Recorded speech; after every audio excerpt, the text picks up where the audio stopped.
तो भाई आज की हमारी कहानी है निहालपुर के वेद प्रकाश जी के घर की, जिनके घर में आज अलग ही चहल पहल थी। चारों ओर अफरा तफरी मची हुई थी। मिठाइयों की मीठी सी महक दूर दूर तक फैल रही थी। पूरे घर में अलग ही रौनक थी। होती भी क्यों नहीं भाई, आज पूरा परिवार घर के छोटे बेटे आकाश के लिए लड़की जो देखने जा रहा था। अरे रमन की मम्मी, सुनती हो क्या? जल्दी बाहर निकल कर आओ, देर हो रही है। विमला, तुम भी जरा जल्दी करना। अरे जी बस आई, मैं तो तैयार हूँ, बस विमला आ जाए। तो मम्मी, भाभी को जल्दी बुलाइए, देर क्यों कर रही है?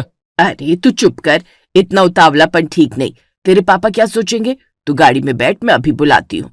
बेटे आकाश को गाड़ी में बैठने को कहकर सास ने विमला के कमरे के दरवाजे के बाहर से ही तेजी से आवाज लगाई। अरे ओ लीपा पोती की दुकान, विमला सच लियो तो अब कमरे से बाहर निकल, कि वही आज कमरे में ही समाधि ले ली।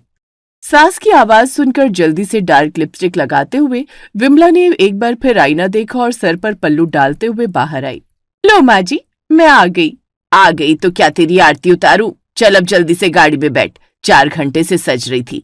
अरे तेरी देवरानी की दिखाई है, तेरी नहीं जो इतना सज रही थी। अरे कहाँ मम्मी जी, बस साड़ी का पल्लू ही तो ठीक कर रही थी। 4 घंटे से पल्लू ही ठीक कर रही थी? अब चल जल्दी से, तेरे ससुर जी गला फाड़ रहे कब से। हाँ मम्मी जी चलिए। जल्दी से सभी कार में बैठ गए और फिर पूरा परिवार हंसी मजाक करते हुए कुछ ही देर में रीना के गांव नौरंगपुर पहुंच गया। रीना के घर पहुंचते ही रीना की मां सरला और पिता राकेश जी ने उनका स्वागत किया और खाने की मेज सजा दी। सभी खाने पीने में लग गए, पर आकाश का मन खाने में बिल्कुल न था। उसकी नजरें तो बस रीना को ढूंढ रही थी। उसकी ये नजर भांपते हुए भाभी विमला ने उसे छेड़ते हुए कहा, क्या देवर जी, इधर उधर टुकुर टुकुर क्या देख रहे हो? रीना तभी आएगी जब हम बुलाएंगे, और ये पूरा नाश्ता खत्म करने के बाद ही बुलाएंगे। विमला की बात सुनकर आकाश शर्मा गया और नीचे देखने लगा। वहीं पूरा परिवार जोर से हंसने लगा। उषा जी, आपकी बड़ी बहू बहुत हंसमुख है। मुझे नहीं लगता ये घर में किसी को चुप रहने देती होगी। वो तो है बहन जी, बस हमारी छोटी बहू भी ऐसी ही हंसमुख मिजाज की आ जाए तो हमारा घर खुशियों से भर जाएगा। जी क्यों नहीं बहन जी, हमारी रीना भी ऐसी ही है, हर समय हंसती खेलती रहती है, हमें तो कभी दुखी होने ही नहीं देती। तो भाई ये थी महिलाओं की बातें। जरा सा टॉपिक छिड़ा नहीं कि बात पर बात होने लगी। आकाश इन सब फालतू बातों से इरिटेट हो रहा था। उसे तो बस रीना से मिलने की जल्दी थी। उसने धीरे से अपनी भाभी को इशारा किया। विमला उसका इशारा समझ गई। तो आंटी जी, देर किस बात की, अब जरा रीना को बुला दीजिए, हम खुद ही देख ले वो कैसी है। हाँ हाँ बिल्कुल, क्यों नहीं। रीना बेटा आ जाओ। माँ सरला की आवाज सुनते ही रीना हाथ में चाय लिए आ गई और चुपचाप अपनी माँ के पास बैठ गई। रीना दिखने में सुंदर थी। उसे देखकर सबका चेहरा खिल गया सिवाय विमला के। बहन जी, हमारी रीना सर्वगुण संपन्न है। सिलाई कढ़ाई बुनाई नाच गाना बर्तन सब इसकी चुटकियों के काम है। ये तो बहुत अच्छी बात है बहन जी, हमें ऐसी सर्वगुण संपन्न बहू चाहिए थी जो हमारे घर को संभाल ले। आप बुरा न माने तो मैं जरा रीना से बात कर लूं। अरे बहन जी, ये कौन सी पूछने की बात है, यही तो करने आई हैं आप। वैसे रीना बेटा, आपने कहाँ तक पढ़ाई की है? आंटी जी, MA कंप्लीट कर लिया है। रीना की बात सुनकर सास उषा का चेहरा खिल गया। विमला बहुत खुश नहीं थी क्योंकि अब उसकी वैल्यू जो कम होने वाली थी। पूरे परिवार को रीना पसंद आ गई। फिर क्या भाई, पहले सगाई और फिर कुछ दिनों में आकाश और रीना की शादी हो गई और रीना बहू वेद प्रकाश जी के घर की छोटी बहू बन गई। कुछ महीने ऐसे ही बीते। घर का सारा काम विमला ने संभाल रखा था, लेकिन अब विमला ने सुनाना शुरू कर दिया। एक दिन बर्तन धुलते हुए, मैडम को आए हुए 3 महीने हो गए, हर समय बस हंसती खेलती रहती है और घर का सारा काम मैं करूं, घर की परमानेंट नौकरानी जो ठहरी। इतना कहकर विमला ने जोर जोर से 2-4 बर्तन पटक दिए। बर्तन पटकने की आवाज सुनकर विमला के पति रमन उनके पास आए। अरे क्या हुआ भाग्यवान, काहे सुबह से तुम्हारा पारा हाई है? ना बोल रही हो कुछ, ना आज अपने हाथों की चाय पिलाई। ये मेरे हाथ ही काट लो, वरना तुम्हारे बर्तन मांज बाज कर मेरे हाथ ही घिस जाएंगे। अरे ये सब काम तो तुम सालों से कर रही हो, आज इतना गुस्सा क्यों? आप न जी मेरी नजरों के सामने से हट जाइए, जानबूझकर अनजान बने हुए। अरे सालों से कर रही थी, पर अब तो देवरानी आ गई, वो भी तो कुछ करे। जब देखो तब मैडम फोन चलाएगी और बैठी इधर उधर मटकती रहेगी। क्या बोल रही हो? धीरे बोलो जरा, वो अभी अभी तो आई है। धीरे बोलू जी मैं, और वो अभी अभी आई है। 3 महीने हो गए उसे आए हुए। मैंने आते ही मेहंदी तक हाथों की नहीं छूटी थी, घर के सारे काम संभाल लिए थे, तब आपके ये मीठे बोल कहाँ थे? अरे तो भाई वो भी कर लेगी, तुम जरा शांति रखो। रमन की बात सुनकर विमला ने गुस्से से 2-4 बर्तन और पटक दिए। ये आवाज सुनकर सास उषा जी भी वहां आ गई। अरे क्या हुआ, लीपा पोती की दुकान, क्यों घर के सारे बर्तन फोड़ रही है? सास की बात सुनकर विमला ने कुछ नहीं कहा, पर अपने पति रमन को आंखें दिखाकर इशारा किया। रमन उसका इशारा समझ गया और उसने दबी जुबान में अपनी माँ से कहा, आपकी बहू काम से थक गई है अम्मा, इसलिए बर्तन फोड़ रही है। फोड़ूंगी नहीं मम्मी जी बर्तन, मैं अकेले घर का सारा काम करूं और बाकी सब आराम करेगी, कहाँ क्या न्याय है? विमला के इतना कहते ही सास सारा माजरा समझ गई और उन्होंने रीना को आवाज लगाई। रीना उस समय मोबाइल पर रील बनाने में व्यस्त थी। छोटी बहू, ओ छोटी बहू, हर टाइम मोबाइल में घुसती रहती है, जरा निकल कर बाहर आ। सास की आवाज सुनते ही रीना फौरन दौड़ते हुए अपने कमरे से बाहर आई। जी माँ जी, आपने बुलाया? हाँ छोटी बहू, तुम्हारी शादी को काफी दिन हो गए हैं, हर समय मोबाइल में लगी रहती हो। अब जरा तुम भी विमला के साथ घर के काम संभाल लो तो काम जल्दी भी होगा और विमला परेशान भी ना होगी। उम्मीद है मेरी बात तुम समझ गई होगी। जी माँ जी। सास दो टूक कहकर वहां से चली गई और आधे अधूरे मंजे बर्तन भी छोड़कर विमला वहां से सीधे रसोई में चली गई। बहुत सारे बर्तन देखकर रीना मन ही मन बड़बड़ाई। हे भगवान, इतने सारे बर्तन, इतने तो मैंने कभी देखे भी नहीं जितने धुलने पड़ेंगे। पर ऑप्शन क्या है? चल रीना जुट जा, वरना ये सास जेठानी तेरा घर से निकाला कर देंगी। इतना कहकर रीना बेमन से बर्तन मांजने लगी। काफी देर तक वो लगी रही। जैसे उसने बर्तन मांजे तब तक विमला ने किचन में दोपहर के खाने के बर्तन भी खाली कर दिए और रीना के सामने रख दिए। रीना ने मुंह बना लिया, पर वो करती भी क्या, उसने वो सारे बर्तन भी साफ किए। सारे बर्तन मांजने के बाद वो किचन में विमला के पास गई और उसने बेमन से धीरे से कहा, दीदी मैं भी काम में हाथ बटा दूं? विमला ने हल्की सी मुस्कान दी और मन ही मन बोली, मुझे भी पता है बेमन से आई है दिखावा करने, पर मैं भी तेरी जेठानी हूं, तेरी हर चालाकी पर भारी पड़ूंगी। विमला ने रीना से मजाकिया लहजे में कहा, मदद करना क्या होता है रीना, इस घर में काम बराबर करना पड़ता है, समझ गई ना? ठीक है दीदी, जैसा आप कहें। अब रात के टाइम का खाना तुम बनाओ और मैं बर्तन कर लूंगी और कल हम काम बदल लेंगे। तो भाई विमला ने रात के खाने का जिम्मा उठाया। खाने में उसने बस एक सब्जी, चावल और रोटी बनाई, पर सबके खाने के बाद सिंक बर्तनों से भर गया, यहाँ तक कि सिंक के बाहर तक बर्तन आ गए।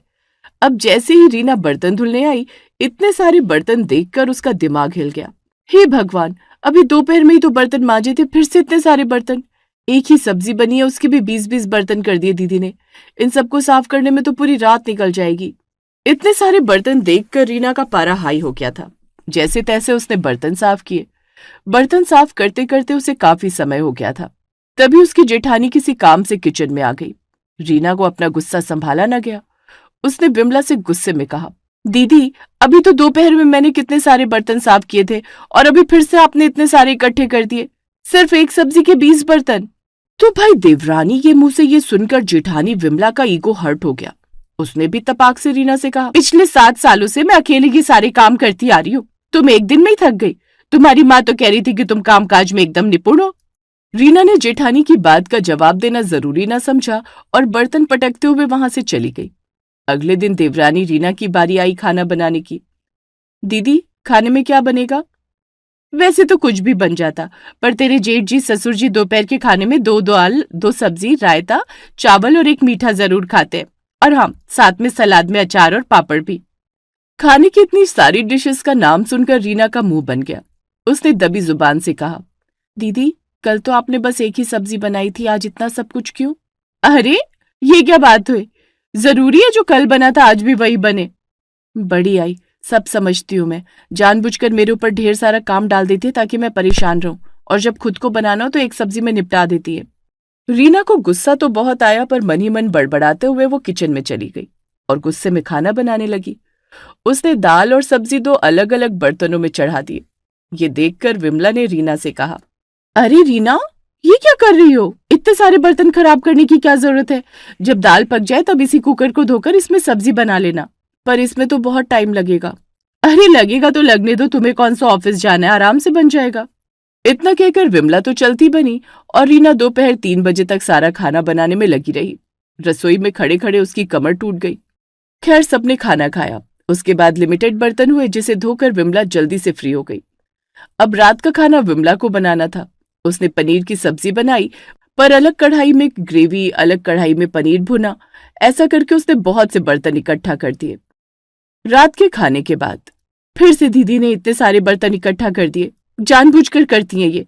क्या मतलब है रीना, क्या बड़बड़ा रही हो? खाना बनेगा तो बर्तन तो होंगे ही ना। सिर्फ एक सब्जी बनी है, उसमें भी 20 तरह के बर्तन आपने इकट्ठा कर दिए। मुझे बिल्कुल बर्तन वाली बाई समझ लिया आपने। मैं तुझे क्यों काम वाली बाई बनाती? दोपहर में मैंने भी कितने सारे बर्तन धोए थे। दीदी आपने तो एक ही कुकर में 10 व्यंजन बनवाए और खुद एक सब्जी में 20 बर्तन खराब किए। तुम कहना क्या चाहती हो? मैंने ये सब जानबूझकर किया? हाँ बिल्कुल जानबूझकर किया। हा, सुनती हो मम्मी जी, रीना अब मुझ पर इल्जाम लगा रही है कि मैं जानबूझकर इतने सारे बर्तन करती हूँ। विमला इतनी तेज चिल्लाई कि सास उषा देवी वहां आ गई। क्या हो गया है, क्यों चिल्ला रही हो तुम दोनों? तुम दोनों की आवाजें पड़ोसियों तक जा रही हैं। ऐसा लग रहा है जैसे दोनों के गले में लाउड स्पीकर लगे हो। मम्मी जी, दीदी जानबूझकर इतने सारे बर्तन मेरे मांजने के टाइम पर इकट्ठा कर देती हैं। एक सब्जी बनाई और इतने सारे बर्तन की पूरा रसोई भर गया। सुन रही है मम्मी जी, इतने सालों से मैं सब अकेले संभाल रही थी। सारा काम, बर्तन, खाना, सफाई सब कर रही थी। 2 दिन थोड़े बर्तन क्या हो गए, ये ऐसे इल्जाम लगा रही है। इल्जाम की कोई बात नहीं मम्मी जी, मैं खाना बनाऊं तो दीदी 10 डिश बता देती है और खुद एक बनाती हैं। क्या है ये, पूरे घर को तुम दोनों ने लड़ाई का मैदान बना दिया है। पर माँ जी। चुप करो दोनों, तुम्हारी बर्तन की समस्या कल ही खत्म कर दूंगी। इतना कहकर सास गुस्से में वहां से चली गई और अगले दिन उसने बर्तन मांजने वाली बाई लगा दी। हर समय पटर पटर, तुम दोनों ने घर को महाभारत का मैदान बना रखा था। अब मत लड़ना बर्तन के पीछे। मम्मी जी, इतने सालों से तो मैं ही मांज रही थी, तब तो आपने मेरी मदद के लिए किसी को नहीं लगाया। लगता है आपकी छोटी बहू आपको कुछ ज्यादा ही प्यारी है। मैंने घर का कलेश मिटाया है, अब जाओ काम करो अपना तुम दोनों। चलो, अब मुझे बर्तन मांजने से फुर्सत मिली, वरना ये दीदी एक दिन पूरे गांव के बर्तन मुझसे मजवा लेती। बर्तन वाली को आता देख अब रीना फ्री थी। उसने जल्दी से नाश्ता बनाया और मोबाइल में लग गई। क्या बात है, आज सुबह सुबह ही चहक रही हो? तुम्हें कोई खजाना मिल गया है क्या? खजाने से कम भी नहीं है जी। मम्मी जी ने बर्तन साफ करने वाली बाई जो लगाती है, अब मुझे ढेर सारे बर्तन नहीं धुलने पड़ेंगे। इतनी सी बात की इतनी खुशी? रीना की बात सुनकर आकाश ने माथा पीट लिया। इस तरह दोपहर हो गई। सभी घर के खाने की टेबल पर बैठ गए, पर टेबल पर खाना अब तक नहीं लगा था। अरे सुनती हो रमन की मम्मी, कहाँ हो? कब से खाने का इंतजार कर रहे हैं, खाना कहाँ है? क्या है जी, काहे गला फाड़ रहे हो? अरे 2 बज गए, खाना कहाँ है? खाना तो मेज पर है ही नहीं। कहाँ है ये लिपा पोती की दुकान? बड़ी बहू, ओ बड़ी बहू कहाँ हो? जी मम्मी जी। क्या मम्मी जी, खाना कहाँ है? तेरे ससुर जी भूखे बैठे हैं, तूने मेज पर अब तक खाना नहीं लगाया। मम्मी जी, मुझे लगा रीना ने लगा दिया होगा। छोटी बहू, ओ छोटी बहू। सास की आवाज पर मोबाइल छोड़कर रीना दौड़कर सास के पास आई। वहां पर सबको मौजूद देख रीना समझ गई कि भाई कुछ तो रायता फैला है। क्या हुआ मम्मी जी, आपने मुझे बुलाया? क्या बहू, खाना कहाँ है? तेरे ससुर जी कब से खाने के लिए बैठे हैं। खाने का नाम सुनते ही रीना की सिट्टी पिट्टी गुम हो गई, क्योंकि खाना तो उसने बनाया ही नहीं था। खाना तो मैंने नहीं बनाया मम्मी जी। अरे क्या बात हुई, नहीं बनाया मतलब तुम नहीं बनाओगी तो पड़ोसी बनाएंगे क्या? मुझे लगा दीदी ने बना दिया होगा, इसीलिए मैं रसोई में आई ही नहीं। खाना ना बनने की बात सुनकर ससुर जी तो चुपचाप चलते बने, पर वहां अब महासंग्राम छिड़ने वाला था। ये कौन सी बात हुई भाई, सुबह से मैं सफाई में लगी हुई थी, इतना तो तुम्हें भी पता है कि खाना तो बनेगा ही। हाँ रीना, जब बड़ी बहू घर के बाकी काम संभाल रही थी तो तुम्हें खाना तो बना ही लेना चाहिए था। अब सब भूखे बैठे हैं। मम्मी जी, मैंने नाश्ता बनाया था तो मुझे लगा दीदी खाना बना लेंगी। अरे मैं क्यों बना लूंगी भाई, जब मैं घर के और काम में लगी थी तो खाना तो तुम्हें ही बनाना चाहिए था। क्यों, मुझे क्यों बनाना चाहिए था? मैंने तो सुबह नाश्ता बना दिया था। चुप करो तुम दोनों, फिर से लड़ने लगी। एक काम करो छोटी बहू, आज से दोपहर का खाना तुम बनाओगी और बड़ी बहू तुम रात का। फिर क्या था भाई, दोपहर के खाने में फिर से रीना को 2 सब्जियां और ढेर सारी रोटी बनानी पड़ी। वही रात के खाने में विमला ने नमकीन चावल बनाकर सबको निपटा दिया। अगले दिन रीना अपनी जेठानी के पास गई। दीदी, मैं दोपहर को ढेर सारी रोटियां बनाती हूँ, आप रात के खाने में खाली चावल बना देती हो।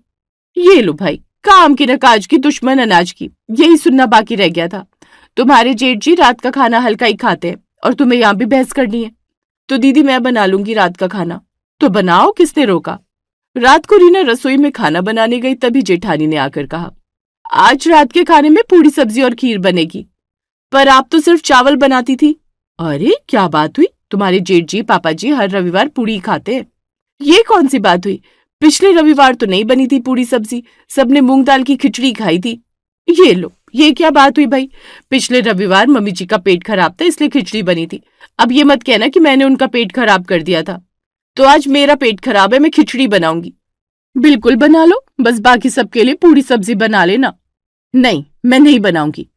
मुझे क्या, मत बनाओ। खाने की मेज पर सबको बताना कि तुमने क्यों नहीं बनाया। जेठानी हो तेरी, एक कदम आगे हूं।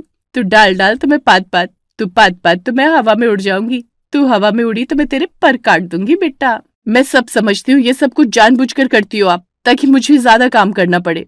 अरे रात का खाना बनाने का डिसीजन तो तुम्हारा ही था, इसमें मेरी क्या गलती। अब जो घर वाले खाएंगे वही तो बनेगा। इतना सुनते ही रीना को गुस्सा आ गया। कुछ ही देर में दोनों में तेज तेज बहस होने लगी। ये सारा झगड़ा सास सुन रही थी। उन्होंने अपना सिर पकड़ लिया। हे भगवान, इन देवरानी जेठानी के झगड़े का कोई इलाज नहीं। आज मैं खाना बनाने वाली भी लगा दूं तो कल ये सफाई के पीछे लड़ेंगी। ये सोचकर सास ने काम वाली बाई भी हटा दी। माँ जी, ये काम वाली नहीं आई अब तक, बर्तन का पहाड़ खड़ा हो गया है। बेटा, काम वाली तो मैंने हटा दी।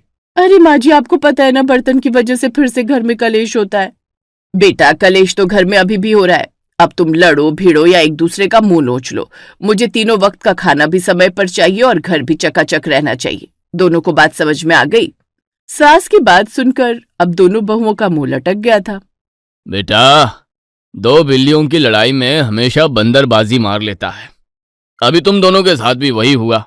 अब तो जो हुआ सो हुआ। आगे से ध्यान रखना कि एकता में ही शक्ति होती है। क्या समझे? जी बाबूजी, समझ गए।